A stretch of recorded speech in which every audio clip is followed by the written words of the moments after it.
I'd like to introduce a friend of mine, Charlie Kruse, who's from Dexter, Missouri. He and his wife farm down in Dexter, Missouri, which is some of the best ground you can find in the state of Missouri. Charlie's the president of the Missouri Farm Bureau and is testifying on behalf of the American Farm Bureau, which is the nation's largest general farm organization. Charlie, it's always good to see you, and I thank you for making the trip out here to testify before the Small Business Committee on such an important issue. Thank you very much. Madam Chairwoman and members of the committee, thank you so much for having this hearing today and giving us an opportunity to express our views on this very important issue. I'm very pleased to have the opportunity to testify before this committee with my good friend, Ranking Member Sam Graves. We've been friends a long time, and I have great respect for Sam. My name is Charlie Kruse. I'm a fourth-generation farmer from Dexter, Missouri, in the Boot Heel of the state of Missouri. I serve as president of the Missouri Farm Bureau, and I'm very pleased to offer this testimony on behalf of the American Farm Bureau Federation and farmers and ranchers nationwide. We appreciate the invitation to comment on the regulatory implications and associated costs to small business of deleting the term navigable from the Clean Water Act. The cases I'm going to tell you about are real, and they show that small words do indeed make a big difference sometimes. If we were to take the word navigable out of the Clean Water Act and let the Corps of Engineers and EPA regulate all interstate and intrastate waters, many more farmers and ranchers will be caught in regulatory quicksand that can mean years of delay and over $1 million in costs. A study backs up what farmers and ranchers have been telling all of us.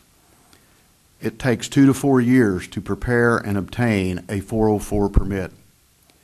The average cost can range from over $270,000, and that figure doesn't include the cost of mitigation, design changes, and the cost of carrying capital, down to several $1,000s. In either case, a very large sum of money for someone trying to operate a small business. The first example is about a farmer who wanted to transition his pasture land to grape production and was told that he had to obtain a 404 permit. It took 2 years for the agencies to issue the permit. The farmer spent over $6,000 in consulting fees, over $3,000 in permit and mapping fees, and over $135,000 to mitigate 10 acres that were arguably not wetlands. The second example is about a small farmer who wanted to improve the existing drainage on 11 acres of his land. He first went to USDA, who told him they did not consider his land a wetland. He then went to the state agency that had jurisdiction over this issue in his state. The state agency told him the same thing. They did not consider his land a wetland. Therefore, he would not need to have a permit. But the Corps of Engineers did tell him that he had to have a permit. They told him he needed both a permit and 17.7 acres of mitigation. The cost of compliance, $77,000, more than the property was worth, and the farmer just simply couldn't afford to comply, so he left his land as it was. The third example is about private ponds and lakes. I dare say that practically every, if not every, member of Congress has privately owned lakes and privately owned ponds in their state. In my state of Missouri, we have a large number of ponds. We have over 300,000 ponds, privately owned ponds in the state of Missouri. If the word navigable were to be taken out of the Clean Water Act, the federal government would then have jurisdiction over every privately owned pond and every privately owned lake, not only in the state of Missouri, but in every state in the nation. That is just something that makes no sense to us in any way. Lastly, I want to highlight the regulatory treatment of prior converted cropland.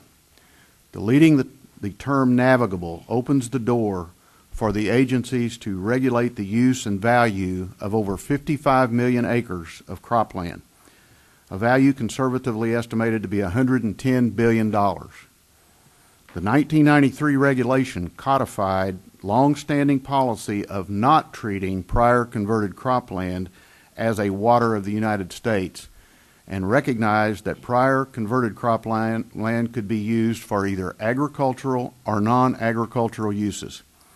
Changing this important regulatory exemption will devastate and devalue the assets of hundreds of thousands of landowners currently making plans to use their property, sell development rights, or give conservation easements. We as farmers consider our land our 401k. In many cases, that's all that a farmer has. And to dramatically reduce the value of this land, which if we remove the word navigable from the Clean Water Act, is something that we think would be a very devastating process. So we would urge you to keep the word navigable in the Clean Water Act as it's been for years and years since its inception. Thank you very much, Madam Chair.